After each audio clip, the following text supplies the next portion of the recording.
Okay, it will be a speculative haiku presentation and exercise.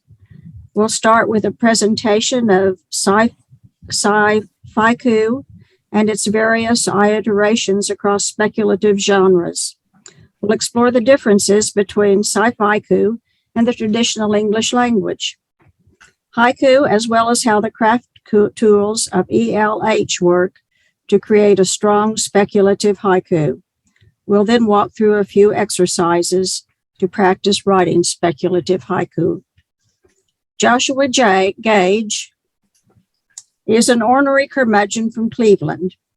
His newest chapbook, Blips on a Screen, is available on Cuttlefish Books. He is a graduate of the low residency MFA program in creative writing at Naropa University. He has a penchant for Pendleton shirts, Ethiopian coffee, and any poem strong enough to yank the breath out of his lungs.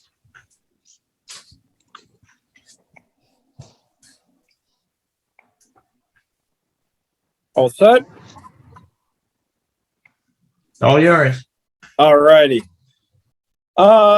Hi, my name's Joshua Gage. Welcome to Robots, Monsters, and Wizards, Oh My, an exploration of speculative haiku.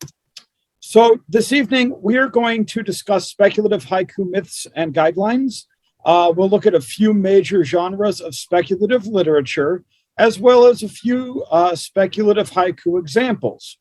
Then we'll end with some writing prompts and exercises, and possibly a sharing session if there's time.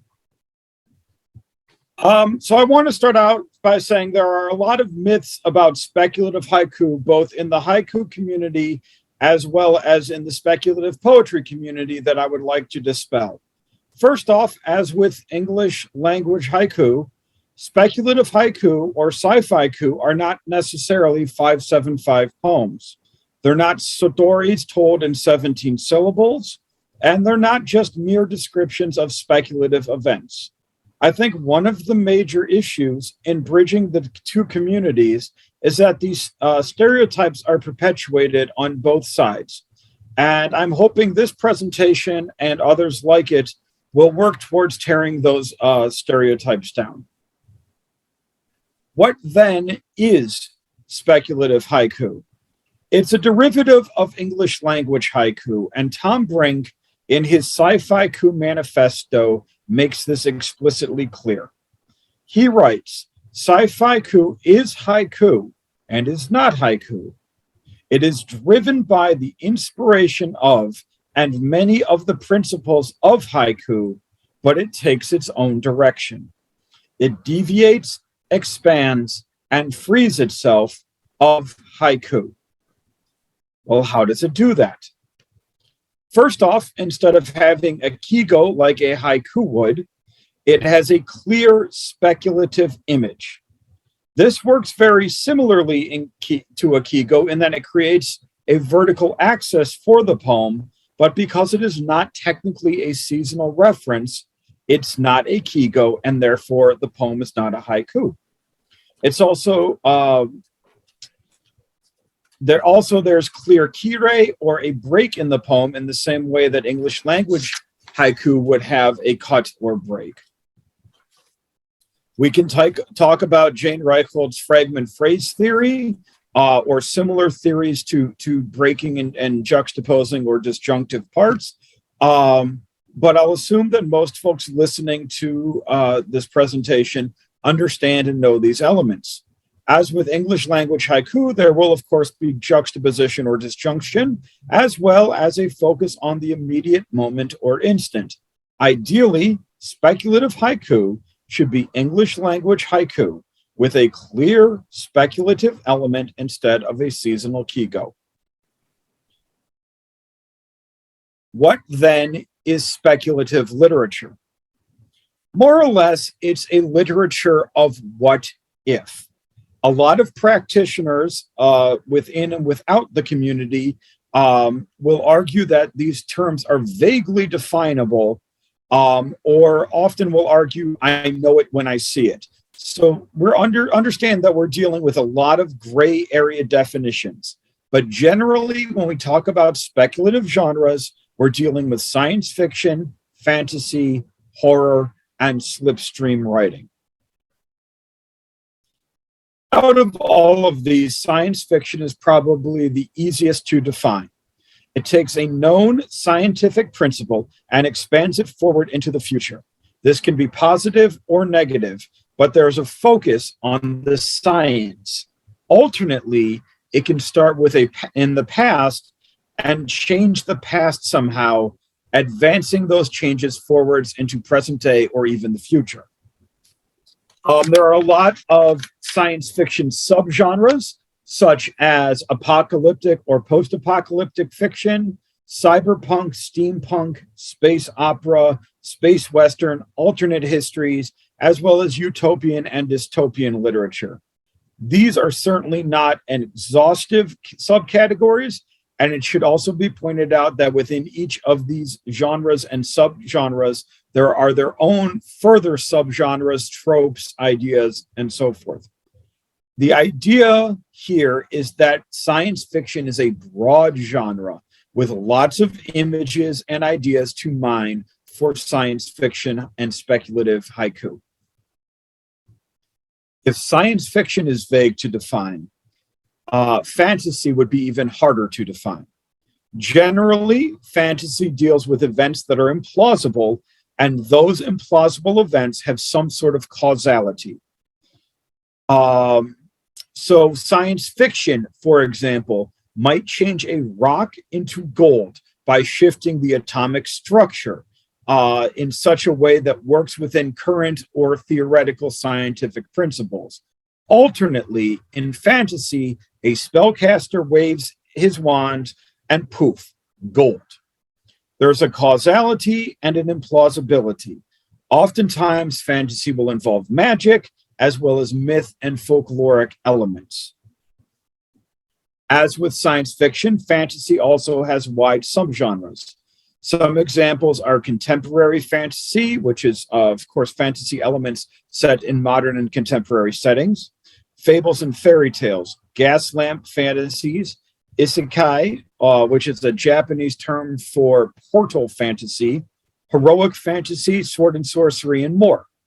Once again, these are not exhaustive lists, and there are subgenres within these subgenres, but the point is, of course, there is also within fantasy lots of untapped material here for speculative haiku. Horror is a different genre that's often lumped into speculative literature, but it's odd in that it's a genre that is based on emotion rather than content. Any literature that works to frighten, scare, or disgust readers would theoretically be considered horror, especially if those are the primary driving forces within the work. Therefore, horror can contain elements of other speculative genres, but it can also work within the bounds of regular English literature, or regular literature, I should say, and therefore English language haiku as well. As with the other genres, horror has many subgenres to consider, such as body horror, cosmic horror, gothic fiction, ghost stories, splatterpunk, supernatural and paranormal literature, as well as psychological horror. On a personal note, if you are interested in horror-ku that's being written, I'd strongly recommend reading back issues of Otoroshi Journal, edited by Laurier Minor and me, to see the depth and breadth of what's currently being done and what's possible within the horror-ku genre. The last subgenre of speculative literature is slipstream, which is a speculative genre that is gaining a lot of traction, but is very nebulous to define. Generally, it is weird literature, other speculative genres. There are also postmodern elements, as well as surrealist elements But there's also a cognitive dissonance that's included that a lot of the authors aim towards. I hesitate bringing this up because a lot of the other speculative genres have more history and are more clearly identified and defined. But I thought that Gendai haiku and slipstream seem to overlap in a lot of ways. So I wanted to mention that it does exist as a speculative haiku possibility. This slide provides a few examples of speculative haiku. I did my best to snag one or two examples from each genre or overlapping genres to represent a variety of approaches available in speculative haiku. With the first example, Ivakovich starts with a standard kigo, but then makes it speculative by adding the element of the dragon. This is a fun and interesting way to approach speculative haiku and something that I would encourage other authors to explore.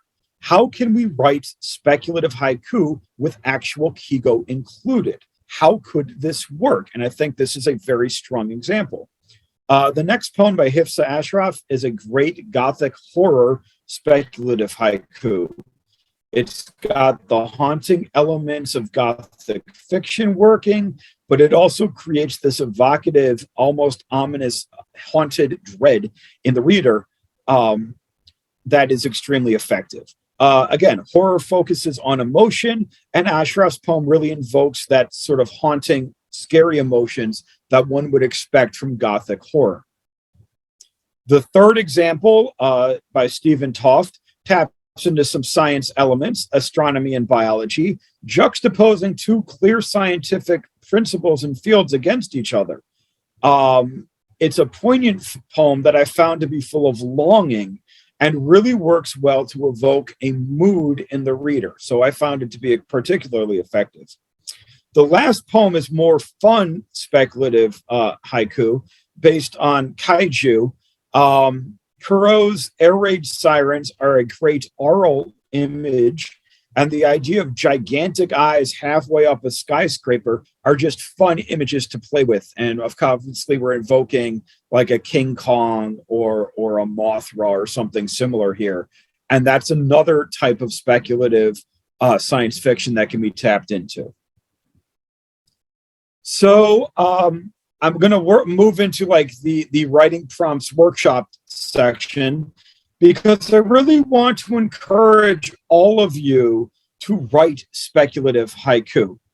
First off, because most speculative journals that accept speculative haiku pay money, and I think it's fun to be paid for poetry, especially haiku. Second, I really want to encourage folks to bridge the gap between the English language haiku community and the speculative haiku or speculative poetry community. With that in mind, I'm going to assume that many, if not most of the people watching this presentation have not exposed themselves or are familiar with speculative work. So my first writing prompt would be an exposure exercise with the sole intent of learning about speculative genres and mining them for clear imagery and haiku moments.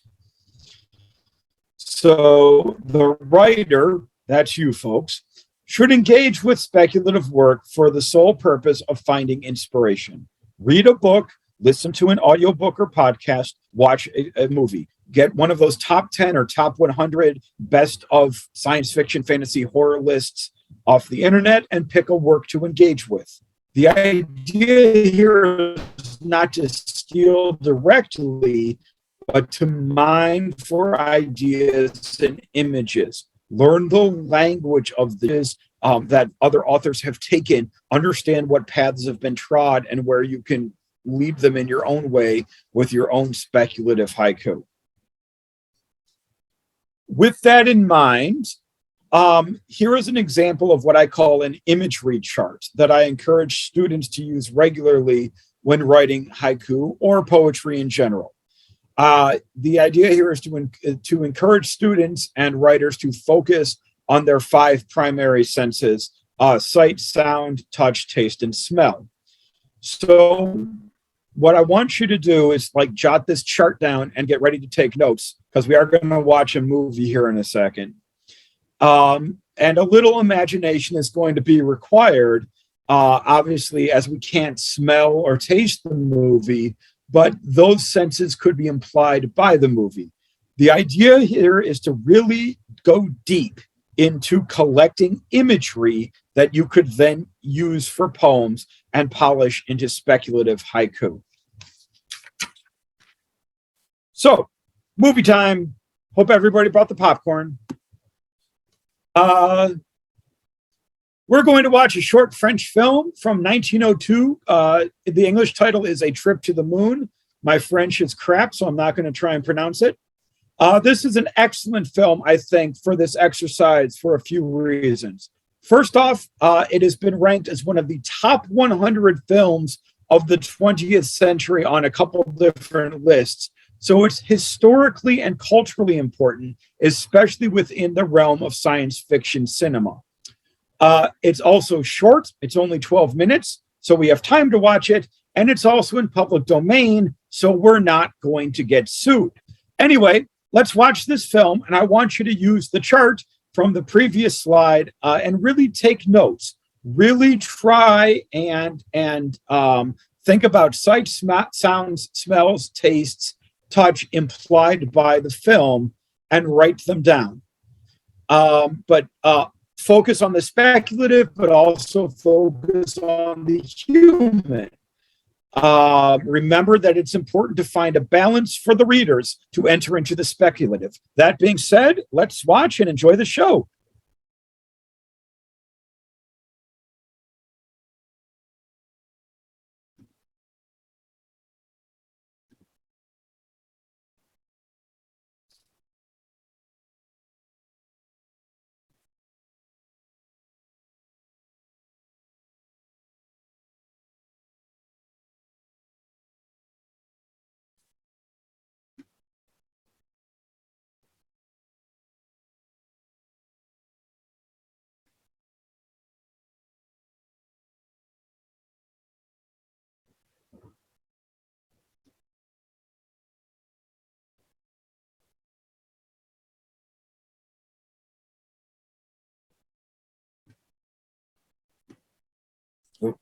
The movie has frozen.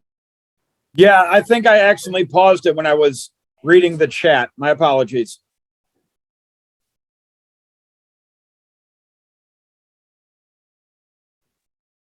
Are we supposed to hear sound? No, it's a silent film. Okay, just want to make sure. Yeah, no. Yeah, it's a silent film. There are, I'm sure if you go to YouTube, there are versions with music. There are a couple different scores. There's also a recently discovered colorized version of this. So that's kind of cool to watch. That's like hand painted. Each cell was hand painted, like with a watercolor. But yeah, this one is just the silent film itself.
There it goes.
Okie dokie.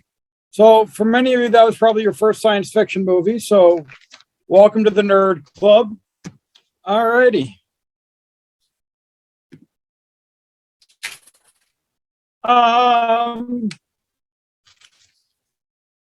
My second writing prompt is based on a reverse idea from the previous.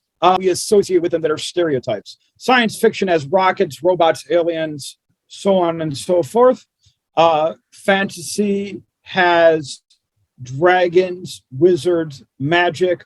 Horror has monsters, blood and gut, ghosts and ghouls.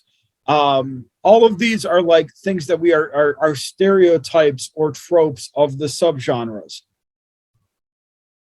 What I'm urging folks to do is start with those tropes, but then approach them via Japanese haiku aesthetics.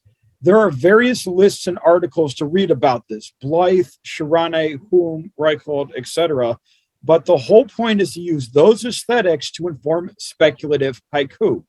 This will move the poem beyond a mere narrative or description into what Shirane refers to as haiku imagination. So I want to think about this now and look at various fantasy creatures. We just did sci-fi, let's look at fantasy.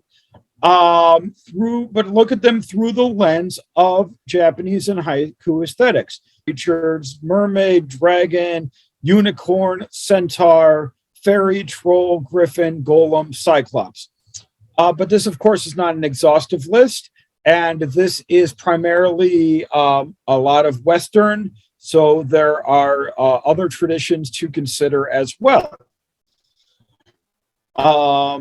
But I want you to think about any fantasy creature, something from myth or legend or folklore, but then think about the ways to approach it through the ideals and the lens of haiku. How would you write about this creature with the empathy and pathos of Mono no Aware? How would you write about this creature using the transience and impermanence of Wabi and Sabi? How would you write about this creature using the deep resonance and subtle grace of Yugen? How would you write about this creature through Basho's light Karumi, or the simplicity and clarity of Kanso? Take a few minutes, kind of really focus on and picture a fantasy creature in your mind, but then do it through this lens of Japanese haiku aesthetics. Instead of like the perfect or beautiful or ideal creature, one idea is to think about the creature as flawed and weathered, possibly old, possibly injured, somehow pathetic even. Take a few minutes while you're thinking about this, and if there's time, let's share at the end. But I'll move forward to my next two prompts. So my third prompt is based on Shirane's ideas of horizontal and vertical axis from his book Traces of Dreams. So I want you to take a well-known, almost a commonly known genre story. I would suggest something like a scary urban legend or a well-known and oft retold fairy tale, and hone in on the key elements of the story. Really drill down into the essential images in the tale, the iconic things that if you put them together, everyone would know, oh, that's such and such. And then really try and juxtapose them into creating a solid speculative haiku. My final one is based on the idea of combining traditional haiku excuse me, with speculative thought. If speculative genres are based around the idea of what if, why not apply those to known haiku principles? So in what I like to call sleeping with the saijiki, I urge writers to take a saijiki and use one of the kigo, but advance it speculatively. Ask yourself, how can I make this known kigo genre, and build from there? Really think about taking that known kigo and making it science fiction, fantasy, or horror. Even if the Kegel you start with isn't ultimately in the final poem, this is an interesting way to approach writing speculative haiku. So that's a very basic introduction to the possibilities of speculative haiku. I hope this was an informative talk. I've thrown up my social media links if you'd like to friend or follow me on various platforms. I am more often on Facebook and Instagram than I am on Twitter, but I will occasionally pop my head up there. Please let me know if you have any questions. Celia, I guess, will be answering the questions or asking me the questions and fielding them. Then if you were, I don't know if we exhaust our questions and you were able to write something and would like to share it, if there's time, it looks like we've got like 15, 20 minutes. I guess go ahead and share it as well. So Celia, if you want to help me with that.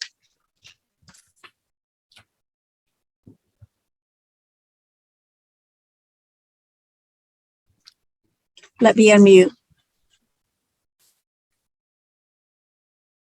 All right, just on finishing, there have been quite a few comments going on. There is one that says, do you want to post these? I mean, obviously, not necessary to post, but yeah. Okay, here's what it looks like. There's some haiku people have written.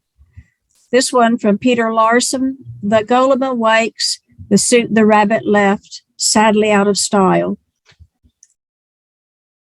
Sand slips, and then from David Linnell, sand slips through his cold finger. Merman. Yeah. Anna Cates, pierced by the unicorn's tusk, the ravisher. Yeah. Jacob Salzer, a centaur in a wrinkle of time, crescent moon.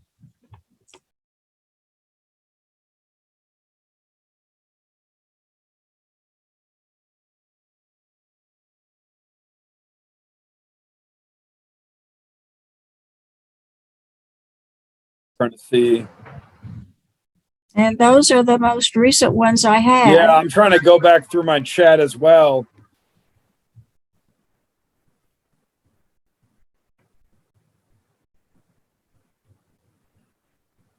Oh, here's one from Julie Bloss Kelsey.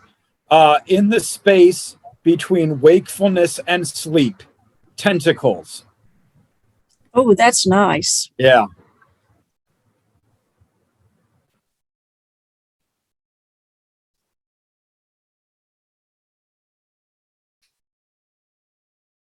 There are two, Waking Up from a Nightmare, Just Me in a Breakout Room by John Green. And this was followed by Charles Harmon's In a Breakout Room with three people, me, myself, and I.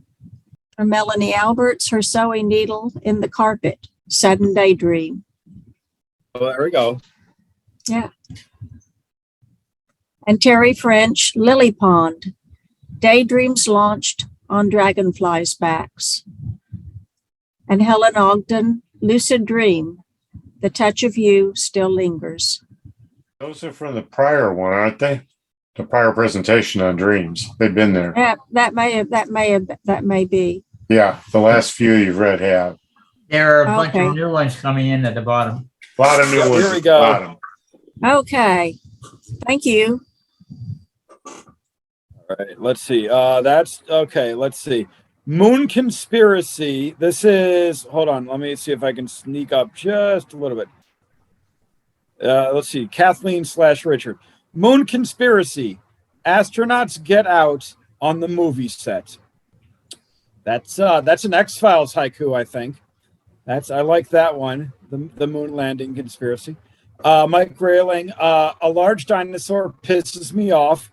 Taking two parking spaces. Say, sounds like it'd be like a brachiosaurus or something, but big chassis on that one.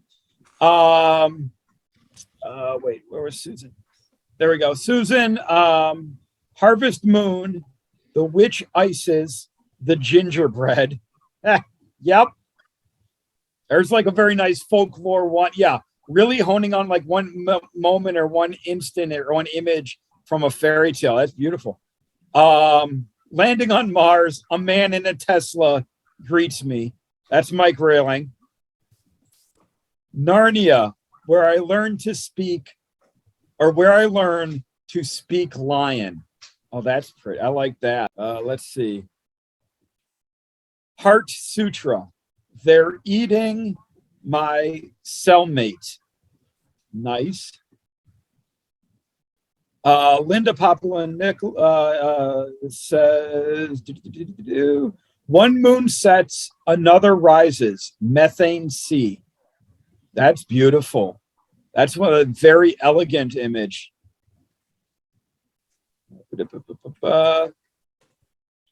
Mimi Ahern's Moon over Miami. A pterodactyl croons the old tune. Peter Larson, Alice needs a hit. Caterpillar won't share his hookah. Indica or sativa, Peter? Got a couple minutes. Anybody else want to? Oh, Mike Railing. They spin round and round in the black hole. Cherry blossoms. Excellent. And again, taking that Kigo and just playing with it, making this. I love it. I love it. Anna Cates, Lovers Grove in the lull of the eaves, his claw in mine. Wakako Rollinger, Earth Day, yokai fish. Hey, I like it. I like it. Nick Klaczynski, fossil hunting. My stomach growls like a velociraptor. Okay.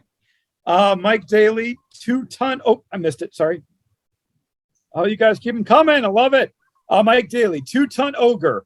How hard getting through middle school. Oh, that's nasty puberty, Mike. Mark Daly. That's wouldn't want those 6. Kathleen and Richard, Man on the Moon. No one sends to pick up the trash. I like that one. And then yeah, the Tesla, a lot of sociopolitical stuff here. I like it. Deanna Bassist, woman in hot pants shoving the rocket. Summer swelter. Peter H. Fisher, binge watching 44 Sunsets. B612. Oh, I think I went too far. Nick, yours got cut off. Closer again. Jacob Salzar, Moonlit Forest. Frodo wakes up in another dream. Or Moonlight in a trail of unicorns. The Forest of Darkness. Nice fantasy ones there. Meredith Ackroyd's Sword Light. A deepening of ripples in the dark pool. And then Nick, date night. She says she likes me because I'm a hobbit. Jay Friedenberg, Stranger Things. I start levitating to 80s music. Nice. Is it who's at the end of the one Stranger Things episode? Be great. Is it Joy Division? I think it's Joy Division's atmosphere. It's Atmosphere. It's not Joy Division. It's confused. Yeah, it's Joy Division's Atmosphere. That'd be a great one to levitate to. Pulsar's okay, Mike Daly or Mark Daly. Pulsar's Axis, the final explosion of Rumpelstiltskin. That's very hybrid. Let's see. Sarah Metzler, Group Howl, a glint of moonlight off his canines. Agnes Savage, Mushrooms on the Moon, a strange creature I must be to the natives. Jacob Salzer's, the Blue Heron wipes the tears off a dinosaur. Excellent. So it's 7:45. When do I end? 7:50 or 7:50. Okay. I didn't see any questions. I might be missing them. I have not seen any. Okay. Well, I think, Joshua, it's incumbent on you to use your imagination and come up with some questions. Oh, You've okay. been teaching us. All right. All right. Then let me randomly pick somebody that asked me a question. Oh, Jay Friedenberg asks, can you provide us with a comprehensive list of speculative haiku journals? I can indeed. I can indeed. Here, let me stop sharing. So, hey, there's okay. Yeah, I will absolutely. I do. I can. I'm pretty sure everything in the slide would work. Because a lot of those were like Wikipedia photos and whatnot, or promotional photos, or public domain stuff. So I'm pretty sure I can share the whole presentation. But then also I can absolutely put together like a recommended reading list, a recommended journal list. We absolutely can put those together.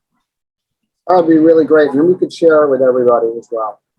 Yeah, absolutely. Would I just send that to you? If you send it to me, you could, I can distribute it for you. Okay, great, Ignatius. Thank you. Yeah, I'll absolutely get that whipped up. Let's see. My email here. I'll put my email in the chat for anyone. I'm sorry, I didn't put that on the last slide. That's my email. Totally works. Absolutely feel free to contact me if you have any questions. Yeah. Well, wow. Thank you very much, Joshua. I mean, this is very worth hearing because, there might be people who are interested in these other genres and they write haiku, but they don't bring the two together. And I think I fall into that grouping. I've always been a science fiction fan, and I've liked haiku more recently, but I've never really, I've done science haiku, but not sci-fi haiku, or horror haiku, or any of the other ones. So it'd be interesting to give it a hand, give it a shot.